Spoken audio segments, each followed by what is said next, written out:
आप देख रहे हैं हेडलाइंस 24 खबरों की हकीकत में आपके साथ शहाना खान। राष्ट्रीय अपराध रिकॉर्ड ब्यूरो के 2018-20 के आंकड़ों से पता चलता है कि उत्तर प्रदेश ने अनुसूचित जातियों के खिलाफ अपराधों में काफी अंतर से अपना शीर्ष स्थान बरकरार रखा है। राज्य में 2018 में दर्ज 11,924 ऐसे मामलों के मुकाबले 2019 में 11,829 मामले दर्ज किए गए, जबकि 2020 में यह आंकड़ा बढ़कर 12,714 हो गया। बिहार दूसरे और मध्य प्रदेश तीसरे स्थान पर है, लेकिन अपराधों की संख्या यूपी की तुलना में आधी से भी कम है।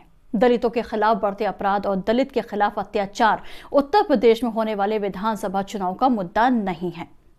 सियासी पार्टियां इन अपराधों का सोशल मीडिया पर खंडन कर देते हैं। कुछ नेता पीड़ित परिवारों से मिल भी लेते हैं।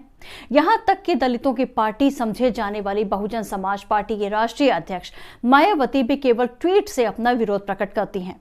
समझा जाता है कि बसपा दलित समुदाय का, जो राज्य की आबादी का 21.6% है, प्रतिनिधित्व करती हैं, लेकिन मायावती के खिलाफ भी दलित अत्याचार का कड़ा विरोध न करने का आरोप है। ऐसा दावा किया जा रहा है कि दलित वोटरों पर बसपा और मायावती की पकड़ कमजोर होती जा रही है। यदि उत्तर प्रदेश विधानसभा चुनाव में अब तक की मीडिया कवरेज का एक जायजा ले तो पता लगेगा कि राज्य में दलित वोटों के बिखरने की पूरी संभावना है, जो कि बहुजन समाज पार्टी के राजनीतिक आधार को कमजोर कर देगी। कुछ विश्लेषक तो चुटकी लेकर कहते हैं कि बसपा राष्ट्रीय अध्यक्ष मायावती एकमात्र ऐसी नेता होंगी जो अपने मतदाताओं को एक बार भी संबोधित किए बिना ही चुनाव में उनसे वोट मांगने जाएंगी।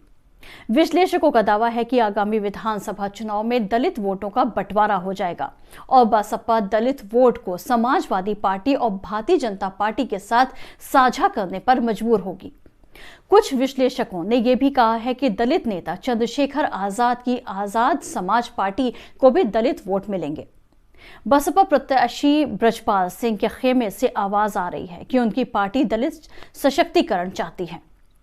उसके अनुसार दूसरी पार्टियों को केवल दलित वोट चाहिए, दलित सशक्तिकरण नहीं। समाजवादी पार्टी ने दलितों वोटरों को लुभावने के लिए बाबा साहब वाहिनी का गठन किया और अंबेडकर जयंती पर दलित दिवाली मनाई।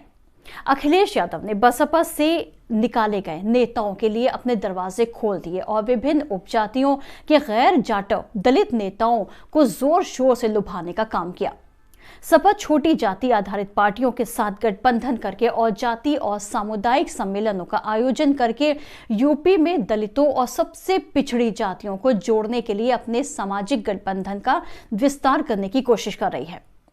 उधर बीजेपी ने भी दलित आउटरीच पर खूब काम किया है और यहां तक कि दलितों का दिल जीतने के लिए बौद्ध सर्किट का भी इस्तेमाल किया है।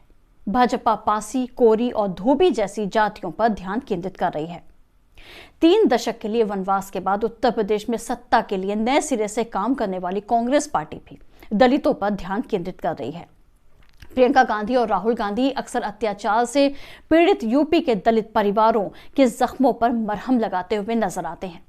सितंबर 2020 में एक दलित लड़की के बलात्कार और हत्या के बाद राहुल गांधी और प्रियंका सबसे पहले हाथरस पहुंचे। प्रियंका कथित तौर पर पुलिस हिरासत में मारे गए दलित अरुण वाल्मीकि के घर भी गईं। प्रियंका को दलित महिलाओं से गले लगते हुए भी देखा गया। इन सब के बावजूद बसपा के लोग आत्मविश्वास दिखाते हुए कहते हैं कि इस बार न केवल दलित वोट विभाजित नहीं होगा, बल्कि मुस्लिम और ब्राह्मण वोट भी पार्टी को मिलेगा।